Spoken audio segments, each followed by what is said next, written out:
Gold buyers తాకట్టులో ఉన్న బంగారాన్ని విడిపించి ఈ రోజు ఉన్న మార్కెట్ ధరకే కొనబడును. మరిన్ని వివరాలకు సంప్రదించండి 77107720. Welcome to RTV. నేను శివరామకృష్ణ. జాయింట్ రీప్లేస్మెంట్ సర్జరీలో రోబోటిక్ వ్యవస్థతో ఇప్పుడు లేటెస్ట్ టెక్నాలజీ అయితే వచ్చింది. అది మెడికవర్ హాస్పిటల్ రీసెంట్గా అయితే లాంచ్ చేశారు. అయితే మనతో పాటు ప్రముఖ ఆర్థోపెడిషన్ డాక్టర్ ఎన్విఎస్ వినయ్ మనతో పాటు ఉన్నారు. డాక్టర్ గారు నమస్తే సార్. నమస్తే అండి. నేను doctor NVS Vinay, senior consultant orthopaedic surgeon, Medicover hospital అండి. సో ఈవేళ మన మెడికవర్లో అత్యాధునిక రోబోటిక్ సిస్టమ్ అవైలబిలిటీలో ఉంది జాయింట్ రీప్లేస్మెంట్ సర్జరీస్కి. డాక్టర్ గారు, అసలు ఈ రోబోటిక్ నీ రీప్లేస్మెంట్ అంటే ఏంటి? ఏ విధమైన లేటెస్ట్ టెక్నాలజీలో ఏ విధంగా చేస్తున్నారు? రోబోటిక్ నీ రీప్లేస్మెంట్లో ఒక సర్జన్ రోబో అసిస్టెన్స్ తోటి నీ రీప్లేస్మెంట్ పెర్ఫామ్ చేస్తారు సర్జరీస్. దీన్నే రోబోటిక్ అసిస్టెడ్ నీ రీప్లేస్మెంట్ అని కూడా అంటారు. Difference between conventional and robotic knee replacement? మామూలుగా రోబో లేకుండా చేసే సర్జరీస్లో సర్జన్ టూల్స్ వాడి చేస్తారు. కానీ రోబోట్ అసిస్టెంట్ నీ రీప్లేస్మెంట్ సర్జరీస్లో మనకి ఆర్టిఫిషియల్ ఇంటెలిజెన్స్ ద్వారా ఏదైతే బోన్ కట్స్ కానీ గ్యాప్ బ్యాలెన్సింగ్ కానీ ప్రిసిషన్తో మనకి రోబో చెప్తుంది. ఎంత గ్యాప్ కట్ చేసాము, ఎంత బోన్ కట్ చేసాము అనేది చెప్తుంది. సో దానివల్ల ఏంటంటే ప్రెసిషన్ ఎక్కువగా ఉంటుంది, ఇంప్లాంట్ పొజిషనింగ్ కరెక్ట్గా ఉంటుంది, అండ్ మోర్ ఓవర్ పర్సనలైజేషన్. అంటే ఒక్కొక్క పర్సన్కి ఒక్కో టైప్ ఆఫ్ నీ మార్ఫాలజీ ఉంటుంది. దాన్నే కస్టమైజ్డ్ నీ రీప్లేస్మెంట్ కూడా అంటాం. ఈ రోబోటిక్ సర్జరీస్ అడ్వాంటేజెస్ ఏంటి సార్? అడ్వాంటేజెస్ ఏంటంటే మనకి కస్టమైజేషన్ వల్ల తక్కువ bone cuts, gap balancing perfection, implant positioning perfection ఇవన్నీ వస్తాయి. దానివల్ల వేర్ అండ్ టేర్ ఏదైతే అరుగుదల వస్తుందో నీ రీప్లేస్మెంట్ తర్వాత లాంగ్ టర్మ్లో అది చాలా వరకు కంట్రోల్ అవుతుంది. దానివల్ల లాంగ్విటీ ఆఫ్ ఇంప్లాంట్ అంటే ఒక 5 సంవత్సరాల నుంచి 10 సంవత్సరాలు ఎడిషన్గా కూడా వస్తుంది మనకి. కాస్ట్ అండ్ కవరేజ్ ఏ విధంగా ఉంటుంది రోబోటిక్ సర్జరీలో? రోబోటిక్ సర్జరీలో టెక్నాలజీ వల్ల స్లైట్ కాస్ట్ యాడ్ అవుతుంది కన్వెన్షనల్ కన్నా, బట్ లాంగ్ టర్మ్లో మాత్రం బెనిఫిట్ దీనికన్నా చాలా బాగుంటుంది, కన్వెన్షనల్ కన్నా చాలా బాగుంటుంది. ఆల్ ఇన్సూరెన్సెస్లో కూడా ఇది కవరేజ్ ఉంటుంది. అంటే ఇప్పుడు మన మెడికవర్లో లేటెస్ట్ టెక్నాలజీ రోబోటిక్ సంబంధించి ఎలాంటి టెక్నాలజీ అందుబాటులో ఉంది? మన దగ్గర ఉన్న సిస్టమ్ పేరు మీసో సిస్టమ్, మెరిల్ వాళ్ళది. సో ఇది ఏంటంటే మిగతా రోబోటిక్ సిస్టమ్స్తో పోల్చుకుంటే ఇది లేటెస్ట్ వర్షన్, అడ్వాన్స్డ్ అండ్ అప్గ్రేడేషన్కి అనుకువగా ఉంటుంది.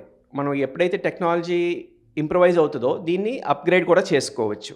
And it is cost effective. మిగతా రోబో సిస్టమ్స్తో పోల్చుకుంటే ఇది తక్కువలో అవుతుంది మనకి. డాక్టర్ గారు, ఇప్పుడు నీ రీప్లేస్మెంట్ అంటే చాలామంది ఆ పెయిన్స్ తట్టుకోలేక చాలామంది అవాయిడ్ చేస్తుంటారు. ఈ రోబోటిక్ సర్జరీలో ఆ వితౌట్ పెయిన్ సర్జరీ మనం చేయొచ్చా? చేయొచ్చండి. ఎప్పుడైతే మనకి తక్కువ డిసెక్షన్ అంటే ఎక్కువ కట్ చేయమో పెయిన్ కూడా తక్కువ ఉంటుంది. రోబోలో ఏంటంటే మనకి తక్కువ కట్స్ ఇచ్చేలాగా మనకి రోబో హెల్ప్ చేస్తుంది. సో దానివల్ల ఏంటి మనకి పెయిన్ కూడా తక్కువ ఉంటుంది. కట్ ఎప్పుడైతే తక్కువ ఇస్తామో, బ్యాలెన్స్ టిష్యూ మీద లోడ్ ఎప్పుడైతే తగ్గిస్తామో దానివల్ల పెయిన్ కూడా తక్కువ ఉండి ఫాస్టర్గా రికవరీ అవుతుంది. డ్యూరేషన్ ఎలా ఉంటుంది మాన్యువల్కి రోబోటిక్ సర్జరీకి? మాన్యువల్గా యూజువల్గా డిసెక్షన్ ఎక్కువ ఉంటుంది, కట్స్ ఎక్కువ ఉంటాయి కాబట్టి పెయిన్ వల్ల అరౌండ్ 3 months to 1 year దాకా కూడా రికవరీ పట్టచ్చు. That depends upon the pre of deformity, అంటే ముందు ఎంత డిఫార్మిటీ ఉంది, పేషెంట్ ఫిట్నెస్ ఎలా ఉంది, దాన్ని బట్టి డిపెండ్ అవుతుంది. అదే మనం రోబోటిక్లో ఏంటంటే మనం 6 weeks, ఒక్కోసారి 1 month to 6 weeks దగ్గర ఫుల్ రికవరీ ఎక్స్పెక్ట్ చేస్తాం. So it won't take longer time for recovery. Doctor, ఇప్పుడు ఈ నీ రీప్లేస్మెంట్లో దీనికి వెంటనే నడిచి వెళ్ళిపోవచ్చా ఆఫ్టర్ రోబోటిక్ సర్జరీ అయిపోయిన తర్వాత? యా. సో యూజువల్గా కన్వెన్షనల్లో ఏంటంటే 5 days దగ్గర 3 to 5 days పడుతుంది. అదే రోబోటిక్లో ఏంటంటే 1 to 3 days, అంటే సేమ్ డే కూడా లేకపోతే 2 to 3 daysలో మనం డిశ్చార్జ్ పెట్టుకోవచ్చు. And they can go by walking by themselves. అంటే ఇప్పుడు మాన్యువల్ దాన్ని కన్వెన్షన్ అంటామా సార్? మాన్యువల్ దాన్ని కన్వెన్షన్ అంటామండి. ఓకే. అంటే ఈ రోబోటిక్కి కన్వెన్షనల్కి మెడిసిన్ యూసేజ్ ఏమైనా డిఫరెన్స్ ఉంటుందండి? సో పెయిన్ తక్కువ ఉంటుంది కాబట్టి పెయిన్ మెడిసిన్ తక్కువ యూస్ చేస్తాము. దాని తర్వాత ఫిజియోథెరపీ కూడా తక్కువ యూజ్ అవుతుంది రోబోటిక్లో, ఎందుకంటే ప్రిసిషన్ కట్స్ కాబట్టి ఎక్కువ డిసెక్షన్ చేసి ఎక్కువ పెయిన్ లేకుండా ఉంటుంది. అంటే కన్వెన్షనల్కి రోబోటిక్కి డిఫరెన్స్ అంటే అలా ఏ విధంగా పొజిషన్ ఎలా ఉంది, అంటే తీవ్రత తగ్గుతుంది అంటారా? తీవ్రత తగ్గుతుంది, ఎందుకంటే మనం ఒక్కొక్క మనిషికి ఒక్కో నీ ఉంటుంది. అందరికీ సేమ్ అలైన్మెంట్లో నీస్ ఉండవు. కొంతమందికి స్ట్రైట్ ఉంటుంది, కొంతమందికి బెండ్ ఉంటుంది.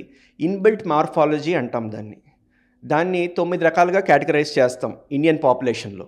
సో ఇక్కడ రోబోటిక్ తోటి ఏంటంటే కస్టమైజేషన్ అనేది ఉంటుంది.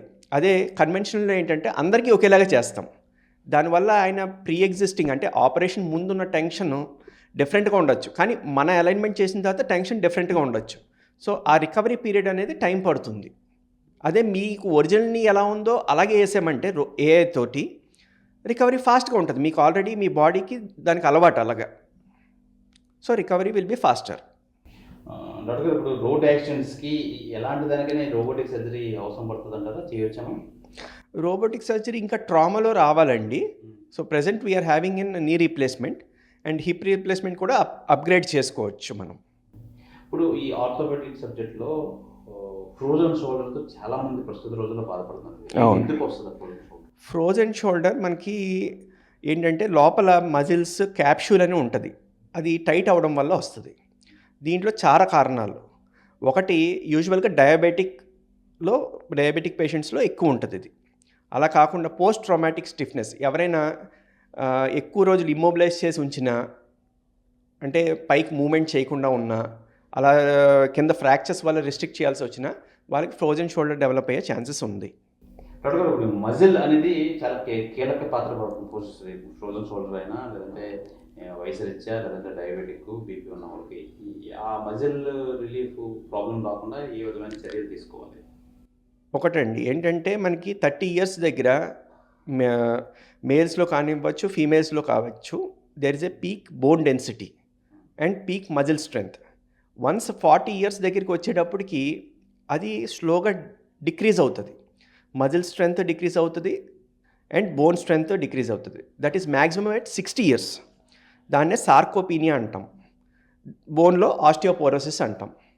సో ఇవన్నిటిని ప్రివెంట్ చేసుకోవాలంటే ఒకటి మెడికేషన్, ఇంకోటి ఎక్సర్సైజ్, ఇంకోటి diet and active life style.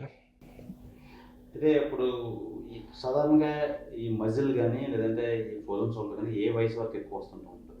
యూజువల్గా మిడిల్ ఏజ్ పర్సన్స్కి ఎక్కువ వస్తుందండి. అరౌండ్ 40 to 60 ఇయర్స్ ఆ ఏజ్ గ్రూప్లో ఎక్కువ వస్తుంది. ఎవరికైతే షుగర్ కంట్రోల్ ఉండదో ఇది డైరెక్ట్లీ ప్రపోర్షనల్. షుగర్ కంట్రోల్లో ఉంటే ఫ్రోజన్ షోల్డర్ యొక్క పెయిన్ కూడా తక్కువ ఉంటుంది. సరే, ఈ ప్రాబ్లం బారిన పడకుండా ఉండాలంటే ఎలాంటి ఫుడ్ తీసుకోవాలి, ఎలాంటి ఎక్సర్సైజ్ చేయాలి? ఒకటి ఏంటంటే మనం షోల్డర్ స్ట్రెంథనింగ్ ఎక్సర్సైజెస్ చేసుకోవాలండి. డైట్ పరంగా ఏంటంటే డయాబెటిక్ డైట్ ఏదైతే డైటీషియన్ ప్రిస్క్రైబ్ చేస్తారో అది కంపల్సరీగా ఫాలో అవ్వాలి. అయితే ప్రజెంట్ ఏ వయసు వరకు అంటే 40 to 60 అన్నారు కదా? అవును.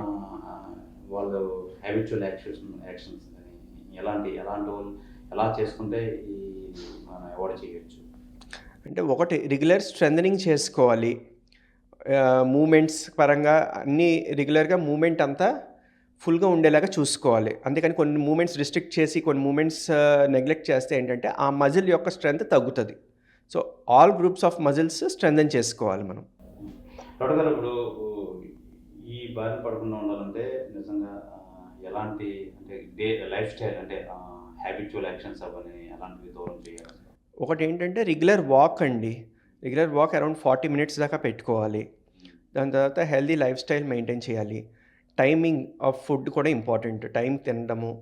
దాని తర్వాత మన క్యాలరీస్ ఎంత బర్న్ చేస్తున్నాం అనేది చూసుకోవడము, ఒక ఫుడ్ వల్ల ఎంత క్యాలరీస్ మనం గెయిన్ అవుతున్నాం అనేది చూసుకోవడము. ఇవి మెయింటైన్ చేసుకుంటే ఇవన్నీ రాకుండా ఉంటాయి. ఇవన్నీ బేసిక్గా లైఫ్ స్టైల్ డిసీజెస్. ఇప్పుడు ఈ మజిల్ రిలీఫ్ కానీ, లేదంటే ఫ్రోజన్ షోల్డర్ కానీ, ఈ హ్యాబిచువల్ యాక్షన్స్ ఎంతవరకు దోహదపడతాయి అంటారు? హ్యాబిచువల్ యాక్షన్స్ అంటే మీరు ఏదైతే వర్క్ చేస్తారో ఆ వర్క్లోనే కొంత పార్ట్ మీ ఫిట్నెస్ కూడా పెట్టుకుంటే, అసలు నాకు టైం లేదు, అసలు చేయడానికి కూడా టైం లేదు అనుకుంటే, దాంట్లోనే మీరు కార్ పార్క్ చేసి కొంచెం వాకింగ్ 1 కిలోమీటర్ ముందు పార్క్ చేసి వాకింగ్ చేసుకుని ఆఫీస్కి వెళ్ళినా సరిపోతుంది. దాంతోపాటు డైట్ రెగ్యులర్గా చెక్ చేసుకోవాలి. మనకి ఎంత క్యాలరీస్ ఈ ఫుడ్ వల్ల వస్తుంది అనేది చూసుకోవాలి. ఎవరికైతే డయాబెటిక్స్ మోర్ దెన్ 10 అలా ఉందో, ఒక్కోసారి కంటిన్యూస్ గ్లూకోజ్ మానిటరింగ్ అనేది ఉంటుంది. HbA1c లెవెల్స్ చాలా ఎక్కువగా ఉంటాయి. వాళ్ళు దాన్ని బట్టి వాళ్ళ లైఫ్ స్టైల్ ఏది తింటే ఎక్కువ అవుతుంది, ఏది ఏ యాక్టివిటీ చేస్తుంటే బెటర్ అవుతుంది షుగర్ కంట్రోల్ అనేది చూసుకోవచ్చు. ఓకే డాక్టర్ గారు, థ్యాంక్ యూ, మంచి ఇన్ఫర్మేషన్ అయితే ఇచ్చారు. థ్యాంక్ యూ అండి. ప్రధానంగా ఆర్థోపెడిక్ సమస్యలు ఏ విధంగా మనం అధిగమించాలి, ఎలాంటి ట్రీట్మెంట్ తీసుకుంటే మనం ఈ ఫ్రోజన్ షోల్డర్ కానీ దీని బారిన పడకుండా ఉంటాం, అలాగే ఇప్పుడు లేటెస్ట్ ఈ నీ రీప్లేస్మెంట్లో ఎలాంటి రోబోటిక్ టెక్నాలజీని మనం అందుబాటులో ఉందని చెప్పి డాక్టర్ గారు చాలా డీటెయిల్గా అయితే మనం చెప్పారు. మరిన్ని హెల్త్ అప్డేట్ కోసం చూస్తుండండి RTV. కెమెరామెన్ మూర్తితో శివరామకృష్ణ, RTV, విశాఖపట్నం నుంచి. మరిన్ని వీడియోస్ కోసం ఛానల్ ని సబ్స్క్రైబ్ చేయండి. లేటెస్ట్ అప్డేట్స్ కోసం వాట్సాప్ ఛానల్ ని ఫాలో అవ్వండి. ఆ లింక్ డిస్క్రిప్షన్ లో ఉంది. వి గోల్డ్ ట్రస్టెడ్